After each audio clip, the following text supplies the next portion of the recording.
To make concern, it's a cool podcast. Listen with your friends or listen with your dog, man. Subscribe today or I'll be in your closet. To make concern, that's a really cool podcast. Hey, yo, what's up, everybody? Welcome back to another episode of To Make Concern. We are back once again with another episode for y'all.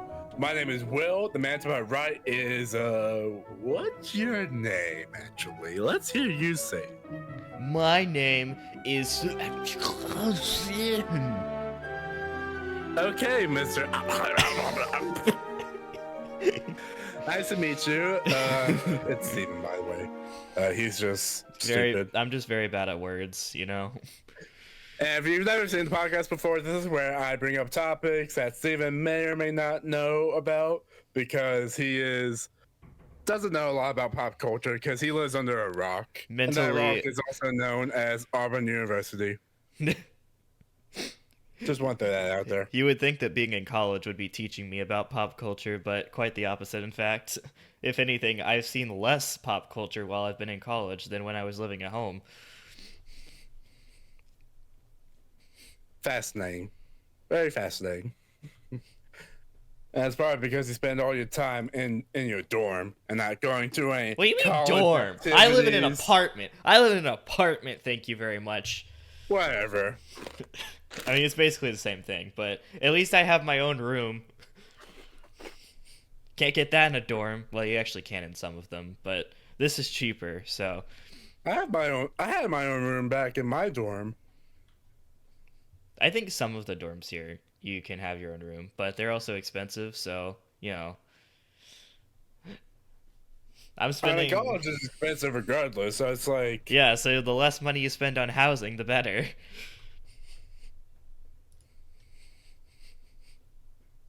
Whatever. Welcome to the podcast. What's interesting about what we're doing right now is the day that we're recording this, we were initially going to record on another day because Steven had something else that he was going to do, but something got in the way. Would you like to elaborate? The weather. Basically, Will, I think, actually... I don't remember specifically, but I think there was like a day where he called me, but I was like half asleep and I saw it and I was like, I'm not answering that right now because I was too tired to pick up the phone. So I meant to call him back, but I never actually did. And I kind of forgot about it. And then yesterday, Will texted me on Discord, which is kind of what made me remember, but he was like, wait, hold on. Let me just go find the message. He texted me on Discord, and he says, "Ahoy, matey, is your heart ready for the podcast tomorrow at 12?" Yeah, I got possessed by a pirate while talking to him. Don't ask questions. It's just the way it is. Yeah, so basically we're supposed to do the podcast today at 12. As of right now, it's 1:13. But anyway, I said that I was going to be busy today because I was supposed to be busy today. I was supposed to be flying an airplane, but you see, we can't really do that because of the weather got in the way. So I said that I couldn't, and then he was like, okay, how about Tuesday, matey? So we were supposed to... I'm assuming that means Thursday and not Tuesday, even though it's spelled kind of like both of them. What are you talking about? Are you talking about... Thursday. It's literally Tuesday, but with an extra R. How could you mistake that for Thursday? Because it has an R. But it's T-U-E, the beginning letters. T-U-E. Well, that's why I was confused. There's no T-H in there. Well, that's why I was confused, because you're typing like a pirate. What? You don't talk like a pirate? Do you not understand pirate linguistic? Like, no. Come on, Steven. Anyway, it didn't end up mattering because, weather got canceled flight today. So I texted Will when I woke up, which was approximately 19 minutes after 12, and we were originally supposed to record the podcast, and said, hey, flight got canceled. Can we still do that podcast? And he said, and I quote, he said, "Yar! Me currently eating me lunch at location, not me house." And for the record, This is the place. Hold on. This is the place I was at. We are not sponsored, but they have good food, and I'm eating their ice right now. So yeah, but we got everything sorted out, and now we're recording the podcast relatively close to the original time that we were supposed to. Right. But yeah, I'm excited to do this podcast today because I got a lot of great topics for you, Steven. And I think a lot of these you should have some valuable input in. Hopefully, maybe, potentially, theoretically. Maybe. I have a topic that I was actually just this morning that I thought about it, but I have a particular topic that I will bring up at some point. Okay. But let's that'll be our special topic for later. Because it's special because you made it. We don't get that often. It's special because I'm special. Yes. And you're very special, Steven. And you can interpret that in whatever way you would like. Yes. All right. So, being back home and everything, I've gone to spend some time with my dad, and one of the things we did is we went to the movies and we saw a new movie in the theaters called Fall Guy. Not to be confused with the video game. I was literally about to ask if it was another one of those video game movies, like movies based off of video games. Like, how do you make the same name? How do you make a movie based on Fall Guys? That would be interesting. But no, this is a movie called Fall Guy, and apparently it's based on 80s show, which I only know because my dad told me. And all the references that were in the movie that were references of the TV show, he was able to get because he apparently watched it when he was a kid. Apparently. No, he would have been 20.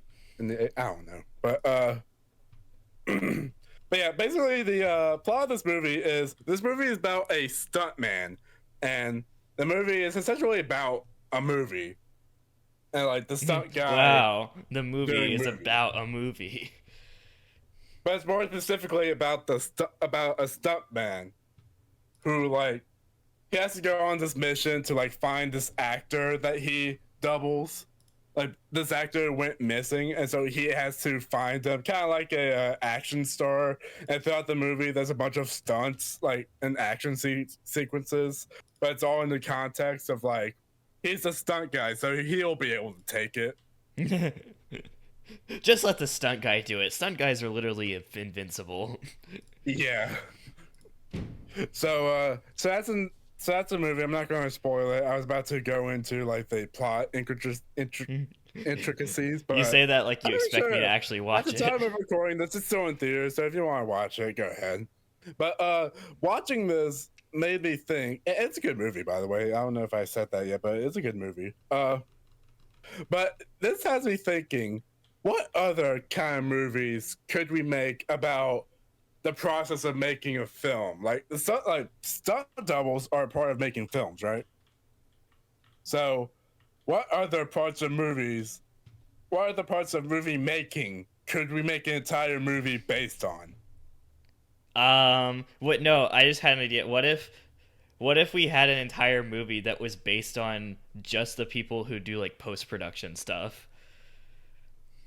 So like the editors and like the CGRs, basically like any like edits and CGI and all that stuff, like the stuff that happens after they actually record with the actors, and make an entire movie just based on that. I feel like a movie based on CGRs would be really fun, especially for the CGRs working on it. Like, yes, we're being represented.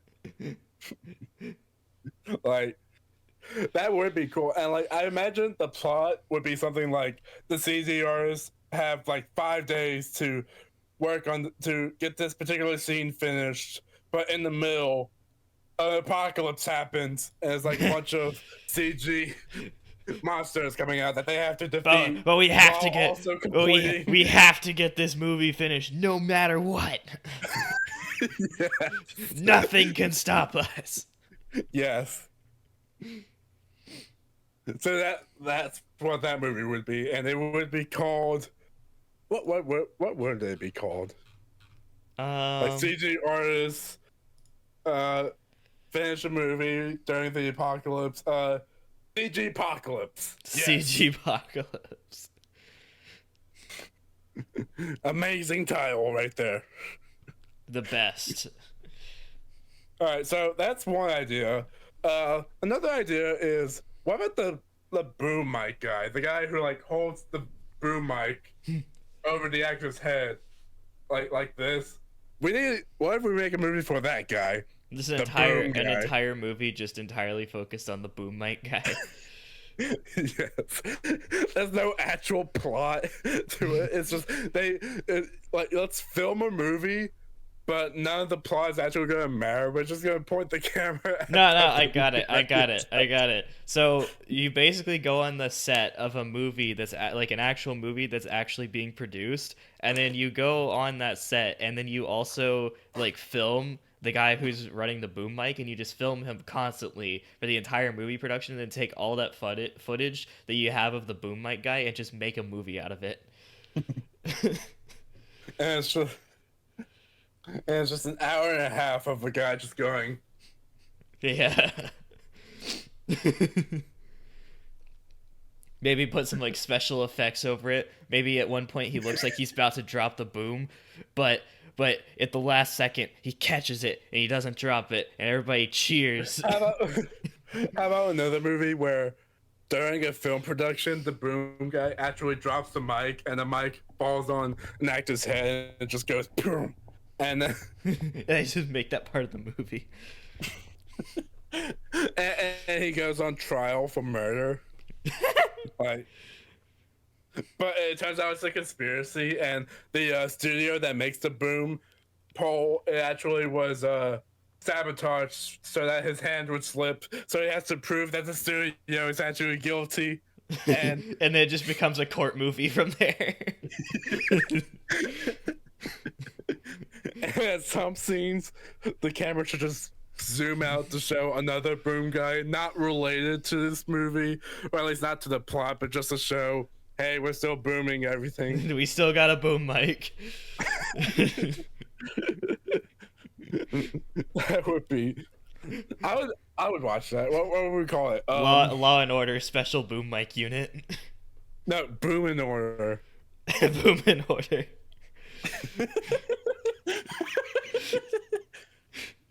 The title gives no context to what the show's actually Law and about. Order.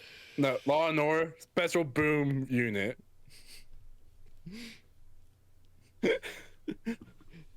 You can come up with your own theories about what it sounds like that movie would be about, but then when you actually watch it, it's none of what you expected. Alright.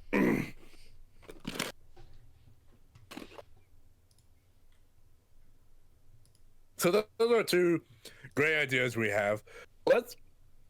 I'm sure a movie based on a director making a movie has been done before. And I'm not talking a documentary. I'm talking more like a fictional movie based on a director making a movie. I'm sure those have existed before, but I haven't searched. I don't do research on my topics, by the way. Yeah, we just come up with topics and then we topic who, like, them. listens to what we talk about and it's like, hey, that's not factually accurate. Just I'm terrible when it comes to like doing research, where it's like I don't actually do the research to see if any of these movies do exist. They might actually exist. Will's the kind of guy where he gets a bad grade on a test and the teacher asks, "Did you do the research?" and he's just like, "No." No. I'm the type of student who will get a bad grade, but then I'll try to spin and be like, actually, I followed this guideline. If you decide to interpret my text into this other way that This other way that can be I actually interpreted. did the assignment wonderfully, because this is actually a commentary on the expectations that corporate America. I just go on. You just I'm the speak. type of student to try to gaslight the teacher and like, no, I actually did a great job on this. If you decide to look at it from a different angle, To try to gaslight the teacher into. I mean that's essentially what it is. Wow. I'd be that type of student.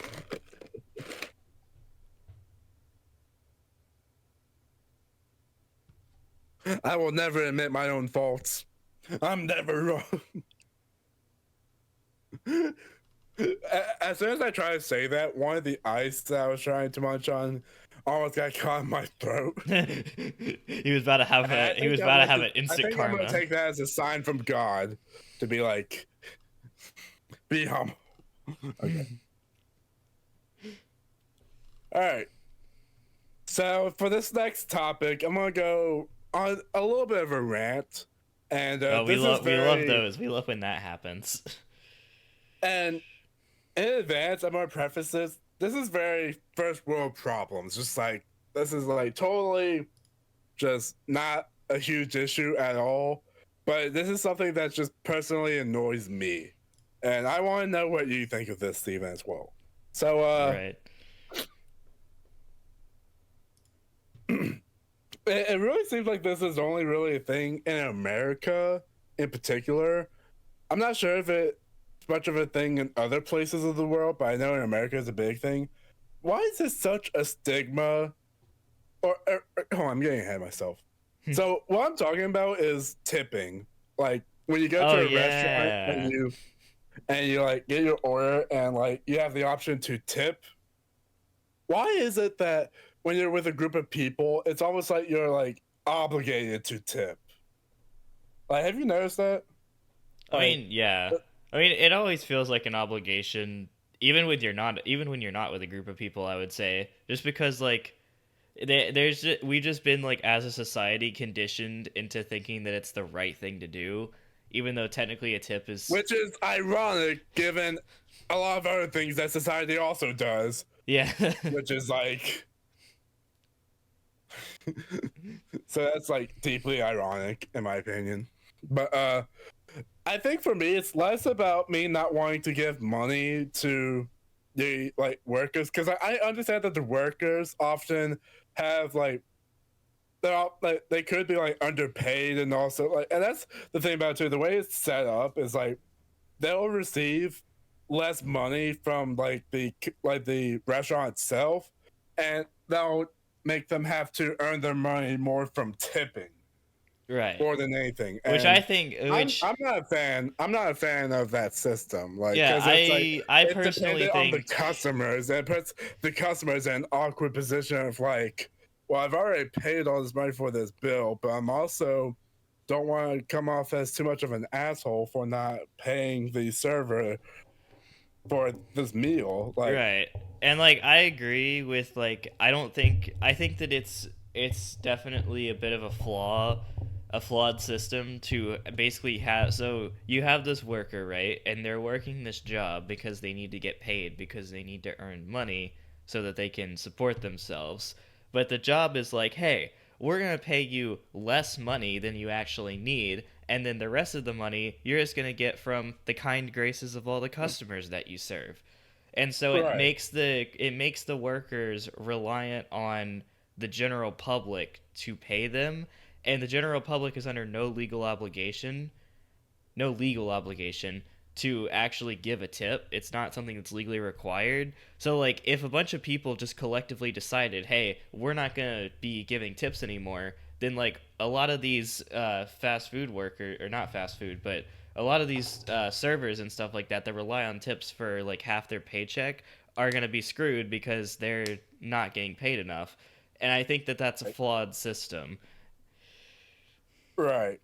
And I think the reason why there's a stigma against not tipping is because a lot of people do have like part-time or has had part-time jobs as servers or at least know someone who has had a part-time job in serving or even full-time in some cases, and it's like so they know the system and they know what like how important tipping could be to someone's livelihood. Yeah. So it's like, so I think because of that, and I think it also like appeals to like people like people's want to like do good and like feel like they're doing a good thing, like being a good person.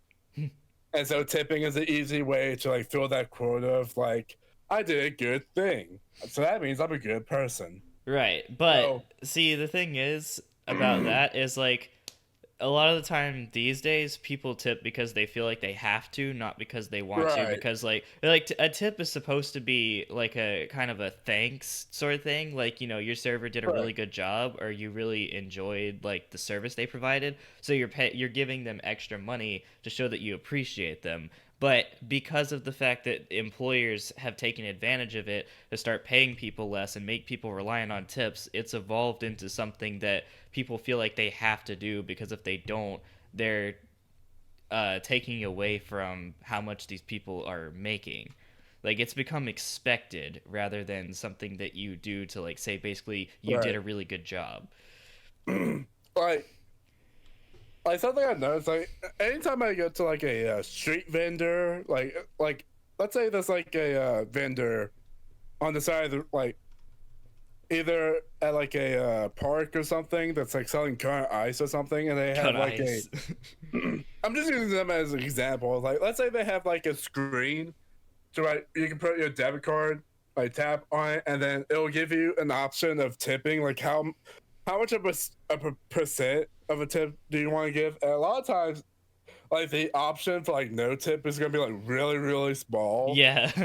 It's just like make I it as know. hard to find as possible. A lot of the time I go to Subway, and they have like one of the little like screens that you pay at, and then Yes, yes, they do. they'll have like the options for the amount, like what percent you want to give, be like big squares that take up most of the screen, and then no tip is Yeah. like a little strip at the bottom.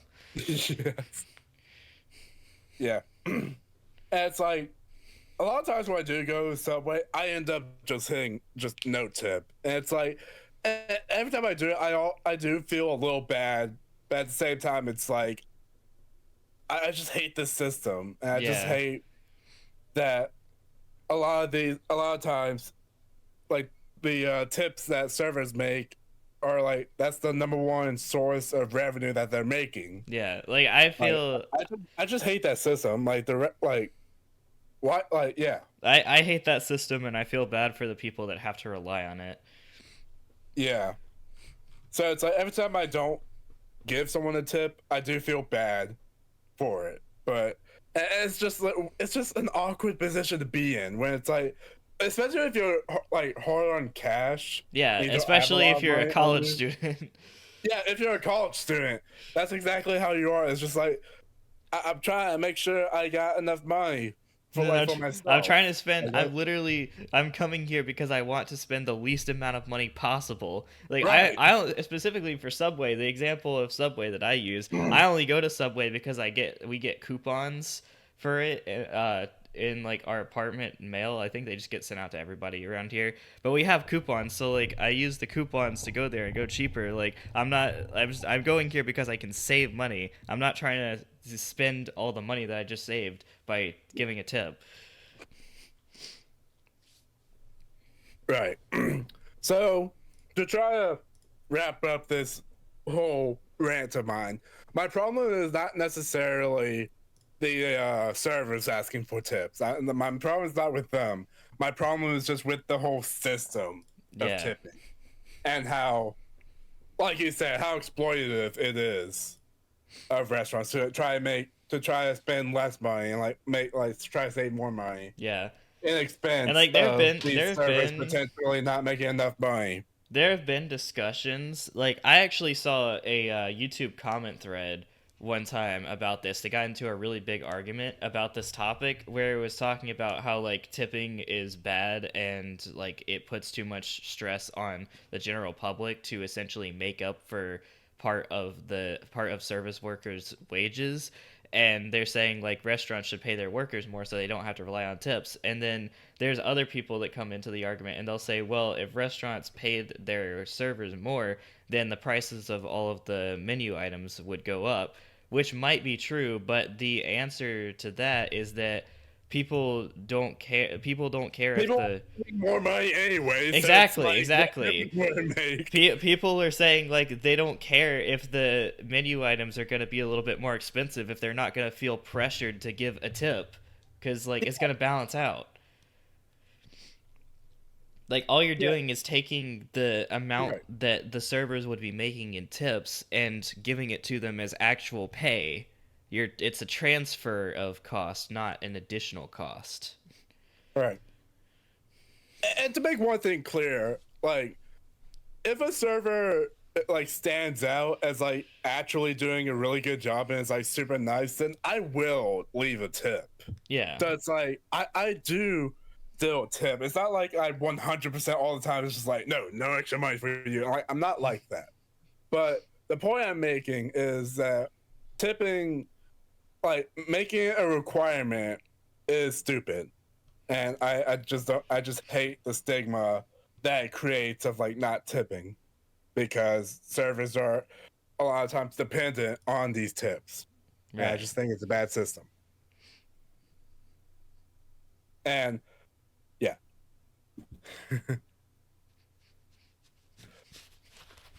Okay, we get it, Steven.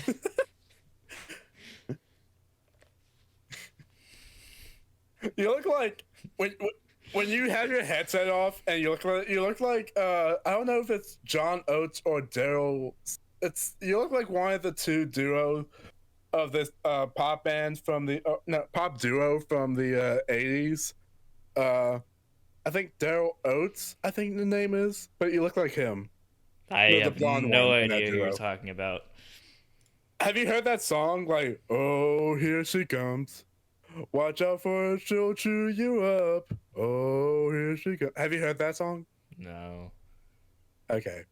Yeah, like I said, I'm everybody, he's uncultured. I'm very sorry. uncultured. He doesn't know anything. Uh, but one thing he does know about is Digital Circus. No, And no, we're bringing this back. there's gonna be a. We're not gonna talk as long about this, but I just wanted to talk about one thing. So one big talking point that we talked about, that I think I brought up in the last episode, was about Jax, Oh yeah. and about how I didn't find his character, I didn't find his meanness to be as funny. Now since then I've watched the episode again, and I've also have seen some other people like on YouTube talk about this. And the main defense that I'm seeing is that we need more mean characters in media, because nowadays it's just nothing but nice people and like morally good people Yeah, in shows we and gotta have movies some we nowadays. gotta So have we some more need more people mean to people to like Jackson being we this. got we And gotta have people to show the negative side of humanity. right. And I just wanted to do a quick response to that and also see what you think of that.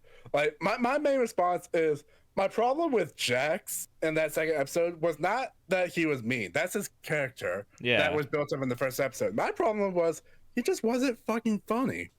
He just wasn't funny in that second episode. Like, he was written horribly, and like, okay, not horribly, but he was written not as sharply as the first episode. Like his character motivation like didn't add up.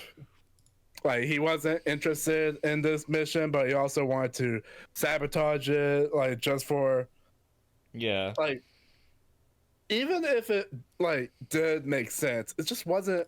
He just wasn't as funny. And I think the main reason for this, and I'm not entirely sure the exact wording of what Gooseworks, the original creator, said, but from what I hear, apparently the reason why they wrote Jax to be this way was because a lot of people had issue with the fact that in the pilot episode, Jax's meanness came off more like comedic, and thus lessened the severity of his actions and made it more acceptable. So they wanted to write him as unlikable as possible to try to like communicate how you shouldn't be like Jax. I mean, I well, could be misquoting, but that's the general sense of where I got from that. And what do you think of that, Steven? I mean, like, I think that, like, you're right. Jack being like an asshole and mean is part of Jax's character. Like, that's why he was written. That's like his whole point. I think like the defense of they want to make him as mean as possible so that I think that the defense of they want to make him as mean as possible Um, what am I trying to think of? But they just wanted to What's make it that? as unlikable as possible and Yeah, just strip the humor of it so that no one would be confused into thinking that it was acceptable because you're laughing at him being a jerk. yeah. So my like what I think about that is I don't think it's necessarily that they're trying to discourage like I don't think it's necessarily that they're trying to like make it so that people don't want to be like him, because I think it's pretty obvious that you don't want to be like him already. I think even in the first Right. episode that was already kind of obvious. 'Cause, like even if it was comedic, like their common sense tells you most people, and I say most people, not all people because people are stupid, but uh, most people are able to understand what comedy is and how, like, if something is there for comedic effect, then it's not necessarily saying that you should try to be like this character. I think that that goes for all the characters in like most media, not just in Digital Circus. Like I think there are some characters that do exist as role models and like ones that you should try to be like, but the Right. one that's specifically an asshole just for comedic purposes is obviously not that person. So I feel like that aspect of the character is like already made pretty obvious. I don't think that they're necessarily trying to make that more obvious by making him appear more unlikable in the second episode. I think that it's more so just that like it was like you said where like they're going along with what his character is meant to be, which is being mean for the sake of it being funny. And when we were talking about it last episode on the last episode of the podcast, basically what you described it as was that it was forced. That they were trying too hard to play the he's mean because it's funny card. And it worked in the first episode because it was subtle and it fit in well with like the rest of the Yeah. episode and like the Like it seriousness. wasn't too necessarily over the top. Yeah. And I think the reason why it seems worse in this episode and why he seems like a worse character is because he like they've kind of taken it a little bit too over the top to the point where it's starting to lose its comedic effect. And thing I will say, it's also inconsistent. This is one other thing I wanted to bring up. He mentions how he wanted this to be like action packed. He Right, wanted it right. to be violent. Violent, So yeah. it's like, and when he got into the truck, like he was gonna drive, but the only thing that like made him not want to drive was like it didn't have like a like big honking sound. So he Yeah. let Gangle drive, but it's like, why didn't he just drive? Like they still got plenty bit of action in the action sequence with the driving, and the only reason why it didn't go well was because Gangle was driving, who clearly did not want to drive. So Jax just kept yelling at Gangle to drive when why did he just do it? Like that's the other thing I don't get about. That's the main reason why he doesn't come off as funny, because I'm not getting a good sense of what his motivation or what his line of thinking is. They're using his character more like they're writing him more as a characteristic or a caricature rather than a thinking character. And that was never the sense that you got in the first episode. In the first episode, you got the sense that they were writing him as a character, but in this episode, they're writing him as a caricature. So, to respond to people saying that we're just mad because he's mean, that's not the case. That's absolutely not the case. And when I Yeah. say we, I just mean me and Steven. Like, I don't know what everyone else is. Like, I'm sure there's other people who are also like Yeah. I understand there's Basically other people what who we're are saying. genuinely. I will also say there are other people who are just genuinely like just don't like Jax because of the fact that he's mean. Yeah. And there's this thing that they were even saying during the pilot, like, "Oh wow, he's mean," but it's like, But yeah, he's mean because that's the whole point of his character. Like yes, that's why he exists. If he wasn't a mean character, then there wouldn't be a point in having him as a character, because yeah. that's And like the reason that he's there. I'm gonna give another example. I think in the first episode, not in the first episode, the last episode we talked about this. I made the comparison of Bender from Futurama. Or I think I did. I don't I remember, don't but know. Jax he he reminds me of Bender, but I think a better comparison to help illustrate my point of him having not having much of a motivation and thus not being as funny is I like to compare him to Jack Horner from Prison Boots 2: The Last Wish. Uh, Another movie which I have not seen. so to give a brief description, Jack Horner is a he's a owner of this pie factory. He has a lot of magical items, and what he is trying to do is he's trying to go to this wishing star that exists in a dark forest. And what he wants to do is just want to wish for all the power and all the magic in the world to just take over the world. Just very villainous, just very like evil. And it's like throughout the entire movie, he disregards human life. He like attacks everyone. It's just very evil. He's the same type of jerk as Jax. But one of the reasons why he's funny is not only are they self-aware of like how there's no real reason for him to be evil, because I think there's a scene where he's like, I never had much as a childhood, just loving parents, stability, and a pie factory for me to inherit. Like, they're self-aware of how he's written, and also like he has a clear motivation for what he wants. He wants like all the power in the world, and that's like a motivation that remains consistent throughout the entire movie. So the reason why he comes up as funny is because you understand where he's coming from with all of his actions, and the fact that they're just unapologetically writing him as just like evil, but they're also making him funny as well and putting him in humorous situations, having him say humorous lines. Like, they're not taking it super seriously. With Jax in the second episode, I think they're taking it super seriously, of like making him seriously an asshole. Yeah. And when you do that, you just strip the fun out of it. I've heard a lot of other people talk about like disputing Digital Circus being a comedy and saying no, it's a horror series. Yeah, I've seen a couple of people say that. So people might hear me be like, why are you critiquing the comedy when it's not even a comedy series? I tell you, it's a hybrid of horror and comedy. There's very clearly comedy bits in this series. Yeah. Like, it's obviously played multiple things. It is obviously played as being funny as well. Like, yeah. Obviously the characters are funny, the setting is funny. There's like a lot of there's jokes. Yeah, there's jokes. But there's also serious moments. Like, it reminds me a lot of what it reminds me a lot of is if you've ever seen like when there'll be like a normal movie or a normal TV show and there's like a parody of it that's based on Legos. It'll be like a Lego parody.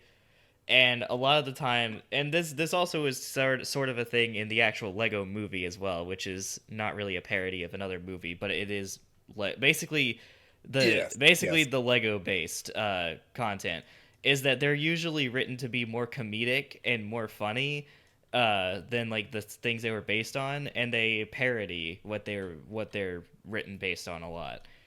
And the Digital Circus kind of reminds me of that, not in the sense that it's a parody, but in the sense that there's a lot of comedy and it's, you know, it plays jokes and comedy a lot. Right. I get what you're saying. It's comedy, but when it needs to take itself seriously, you do believe that it's taking itself seriously. Right. And to make one thing clear, I like the second episode.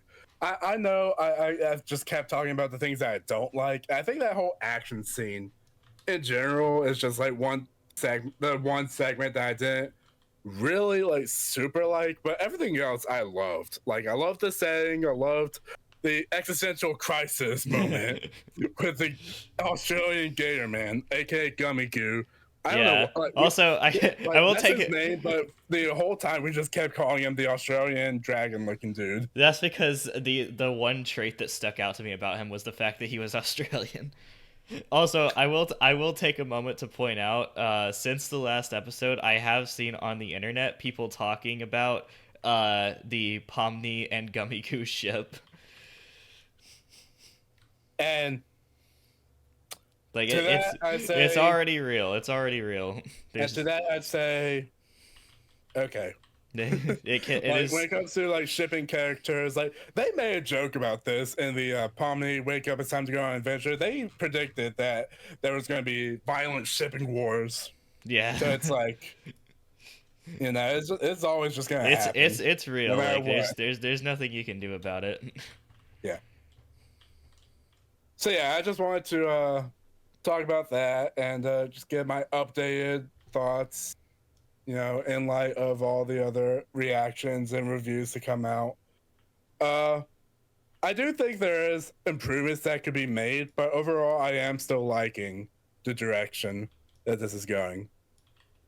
I don't think it's anywhere near perfect, but it is good. All right, so I think it's about time to hear what your topic is, Stephen. We've been saving this. This is Yes. the special topic. So the That's the topic title of to this episode. Stephen shares the special topic. yeah, so the topic I wanted to talk about is really more along the lines of like the philosophical type questions that we've done before. But uh so there's a game that I play called Splatoon, and you don't have to know what Splatoon is. And there's a I think I remember what it's about. yeah, It's so like just painting more colors than the other side yeah, or basically something that. like that. Okay. So there's an event that happens in the game every now and then called Splatfest. And basically what it is it's an event that happens in the game that is defined by a particular theme, and the theme is made up of a relatively general question and three different answers that you can pick that are represented by three different characters in the game. And it is an event, like there's gameplay related to it, and basically the three answers to the questions are like three different teams that you can choose to be a part of for the event. But what I wanted to focus on was the actual question for the most recent one that So if I'm they. getting this right, by the way, if I'm getting this right, there's a question that poses a yes or no response, and based on It's not a yes or no response. It's they give like three different options to choose from to answer the question. based on the answer you choose, that's the color you go with, and you have to spray the area with that color the most in order for that answer to be the most valid. Well, I mean, it is like it's a worldwide event. So basically, what it is like you choose a team to play on, and then you'll play like matches of the game, like normal matches, and then if you win, then you get points that go toward your team winning. And like everybody does that, and then whichever team has the most points win. It's a very generalized explanation, but that's kind of the way it works. Anyway, Okay. the topic is based more on the actual question and doesn't really have anything to do with the game. I just wanted to give context. I just wanted to give context on where the topic was coming from. All right. All right. So the most recent Splatfest has posed the question: what would you do at the end of the world? And the options that it gave were the same, basically same old, which basically just means the same thing that you always do. Something from your bucket list, or try to save the day. And I wanted to bring this up as a topic because there was a YouTube video that one particular YouTuber made about this question, and like talking about how it was actually a lot deeper than a lot of people realized, and talking about implication, basically going into a lot of detail. And so I wanted to bring the question up and see what kind of answers you would come up with. What would you do at the end of the world, Will?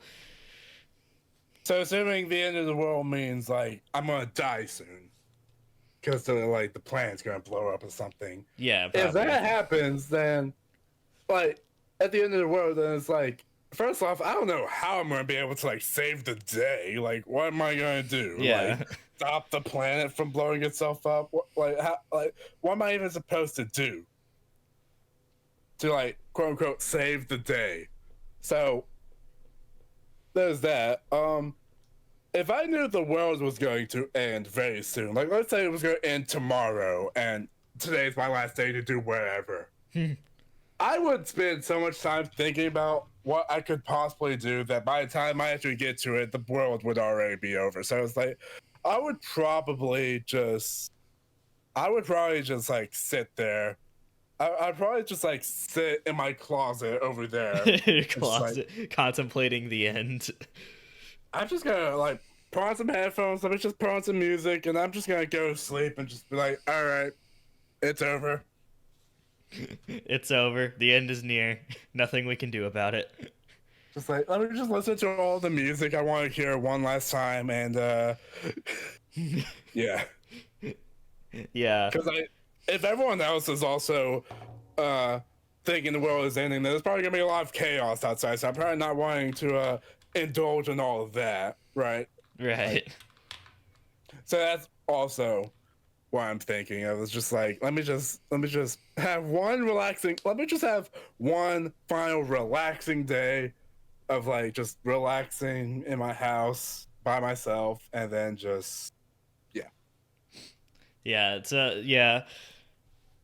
That's kind of what I picked it mainly more on the line of like I don't really have a bucket list necessarily. There's not really just a list of things that I have that I'm like I want to do this like no matter how long it takes. One day in my life I just want to go do this thing. I don't really have a list of things like that.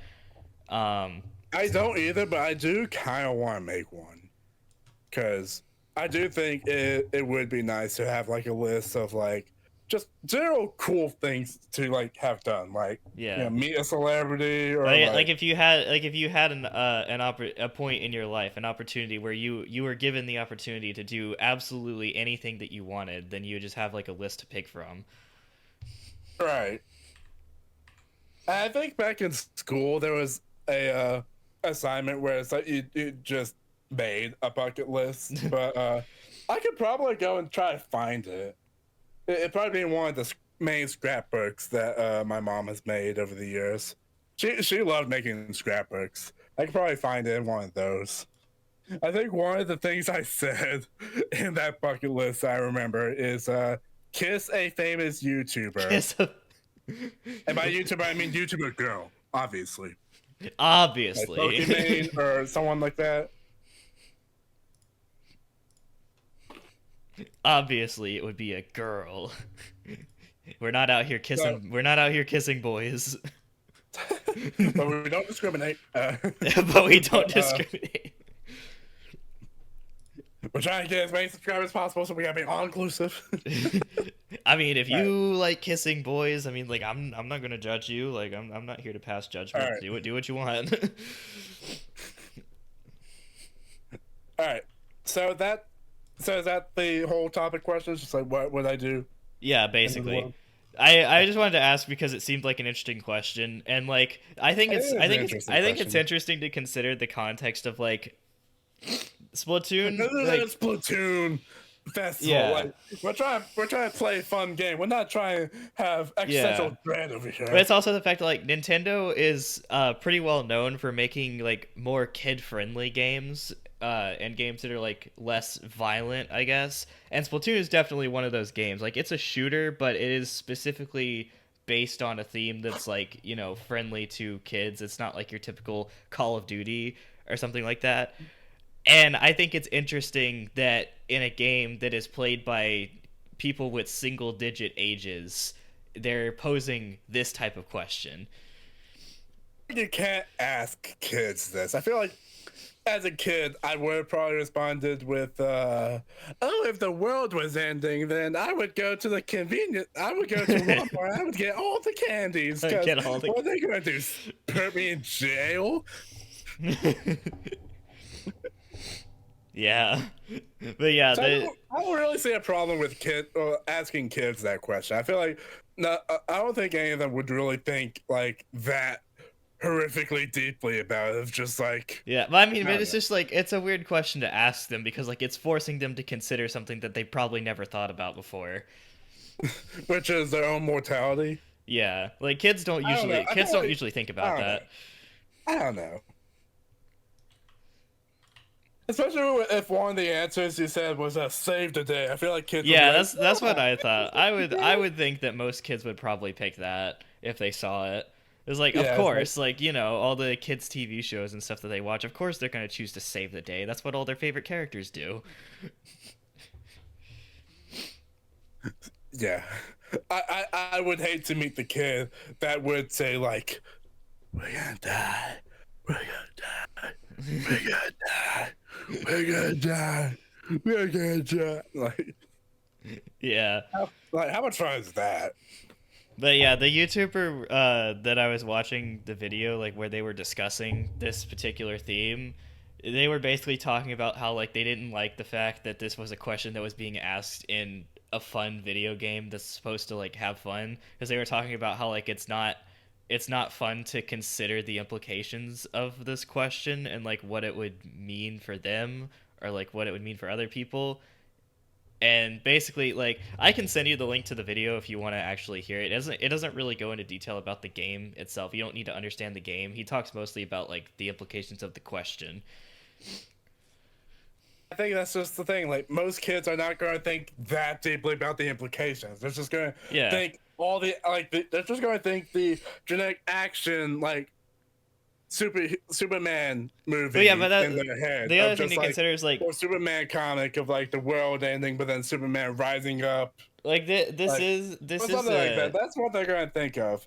I think it's like we can ask kids stuff like this. Like yeah, but I think it's important to make the distinction. Like this game is one that's it's not like we're it's asking these kids like, what are you gonna do when monsters come down and eat your flesh and rip you apart? It's not like we're right. asking them that. We're just asking them very generally, what would you do if you found out the world was gonna end? Like Right. that's just one of those things where it's like they could read stuff like that in comics. They can see stuff like that in movies where it's just like, it's very non-descriptive of like all the graphic stuff. And it's just Right. like, so But I but I don't see a also problem. the other thing is like this game is like made to be kid friendly. Like it's not violent, but it's not necessarily a kids game. There are other people besides kids who play this game. Right.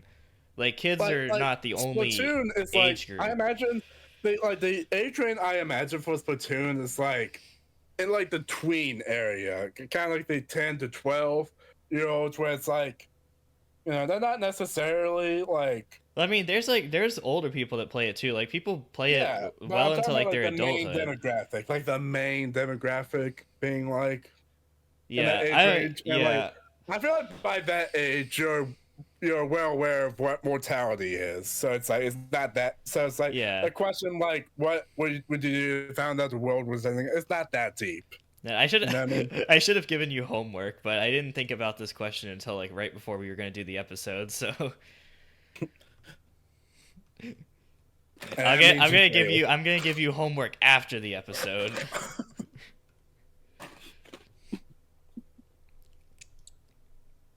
It's like a teacher giving you homework after you graduated.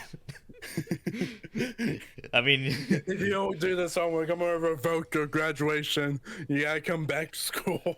dude, that reminds me of a meme I saw one time on a YouTube post where like apparently there was a high school that was going through records and stuff, and they found out that some guy was missing one credit that they needed to graduate, and that they were rescinding their diploma, and that they had to come back and take classes in high school. Uh, And like this person had already like graduated from college and had a job and everything, and they were saying that they hadn't technically graduated from high school.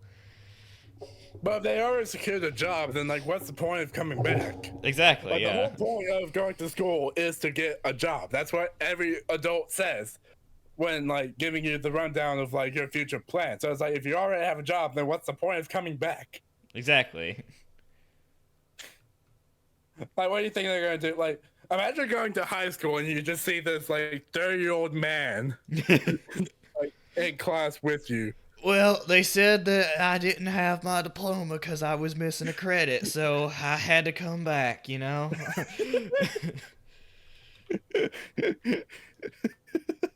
I'm just imagining a man with like a full beard and just like in a trench coat, just like have you have you Steven, do you know what Phoenix Wright is? The like the anime defendant court guy. Yeah, defendant court. Do you know the character Detective Gumshoe? No. Uh, well, for anyone who doesn't know what I'm talking about, picture his design, but just in class, just like Objection, like teacher. that's just what I'm thinking of just, of just that scenario of just someone having to go back to high school because they missed one credit, just one credit. One singular credit. And also about rescinding their diploma. What are they going to do? Break into his house and grab the diploma back? Like, no, you don't deserve this.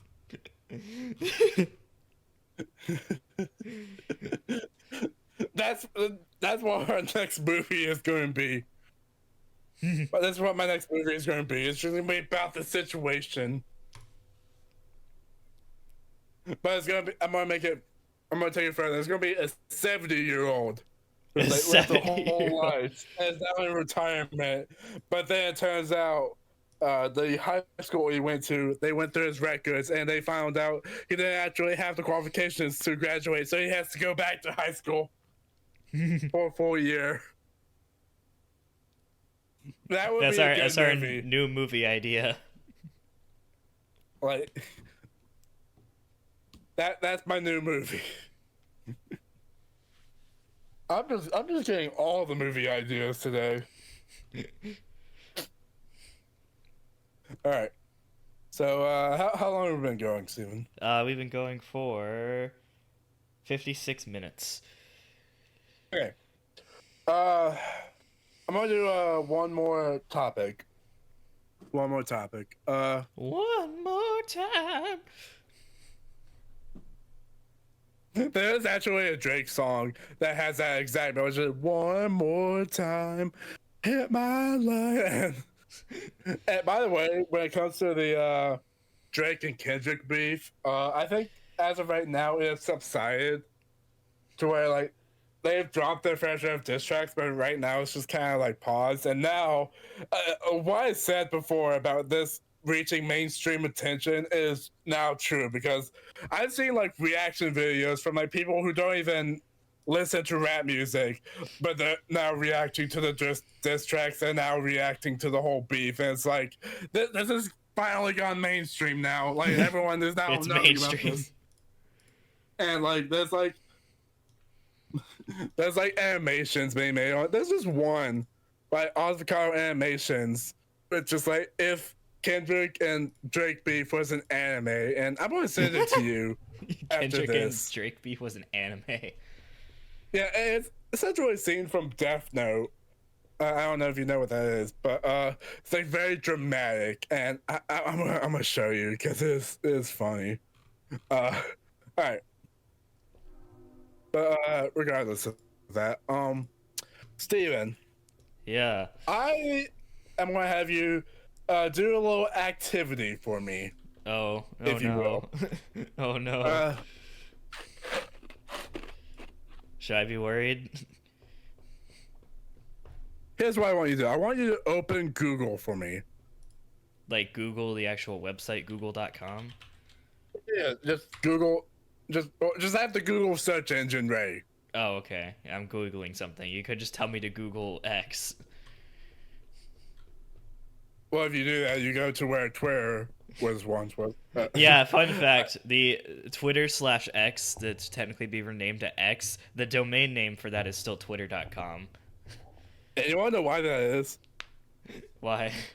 They tried changing the domain to X, but if you know anything about the internet and the letter X, it leads to some websites that contain some should we say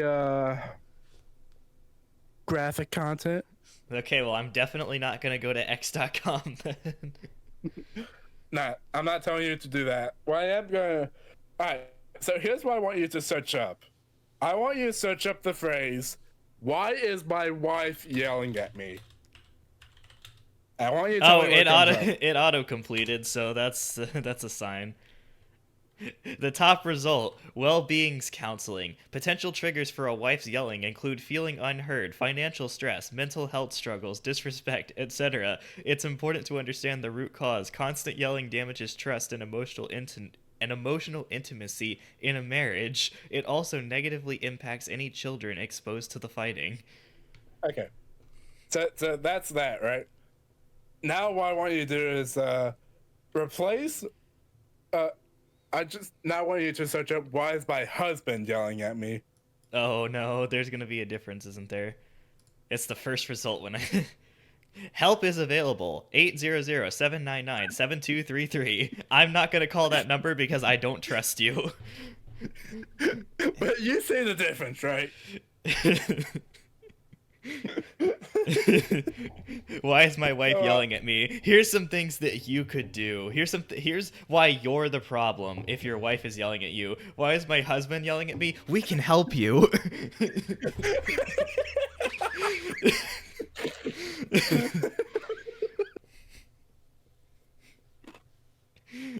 Wow, that's crazy.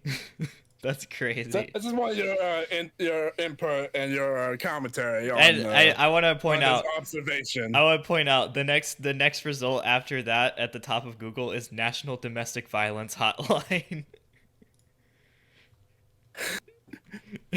Does this prove that Google has a double standard? Does this prove that? I don't think it necessarily says anything about Google because remember, Google's just a search engine. It's just pulling up whatever is on the internet. I think it says a lot more about the content of the internet than it does about Google. I know. Like I think so I found this out from someone else pointing this out about how these two differences in like answers. It's like it's meant to like show more like there's more of a bias towards like, or not necessarily a bias, but more like a stereotype of like when the wife is yelling at the husband, then it's like not that serious. But when the husband's yelling at the wife, it's taken a lot more seriously. Yeah. And a lot of people are saying that this is double standards on Google's part because of this difference in like severity of the assumption of the situation of like wife and husband yelling at each other. Right. And also, I just love the phrasing of that question of just like, why is my wife yelling at me? Like, they need the internet to help them. Like, why is she yelling at me? Why is my wife yelling at me? And then Google just says, you're the problem. You're the problem. Just automatically, you're the problem. Here's how to fix it. Meanwhile, if you just imagine someone saying, "Why is my husband yelling at me? Help is available." The husband could just be like yelling at his wife to just like, hey, can you hand me the screwdriver? Can you hand me the screwdriver? And then the wife is not hearing him clearly, but it's like hearing him yelling. Why didn't you hand me this? Why didn't you hand me the screwdriver? Could you not hear me? And then the wife is like, why is he yelling at me? And it's like, help! You need help! Call the domestic hotline. Call the domestic violence hotline. Yeah. But yeah, overall, I say like this is definitely this is definitely like funny to me, but at the same time, I don't necessarily think that this is kind of double standards. I think this is more of like, I don't know. It's just something interesting. It's just like, it's there. Yeah. Like interpret it how you will, kind of thing. I do think it's funny. I do also think it's funny. Just like they play in like different responses. It's just kind of one of those things where it's just like, yeah. I just kind of wanted to do this just to get your reaction to it as you Googled it, like in real time. Well, there you go.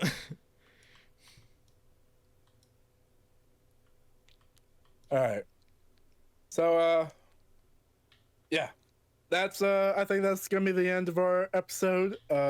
Thank you all for watching. Thank you all for listening. And as always, please like and subscribe For another Hold on. Before we say our signature final phrase, I just want to say, I didn't know what I was to say. I didn't want to say that final phrase just yet. I just wanted to lead in just like, thanks for watching. You know, we'll come out with more episodes soon. So all right, let's go ahead and say that final thing now. And as always, please like and Please like and subscribe subscribe for for another episode of of To Whom It May Concern. Concern.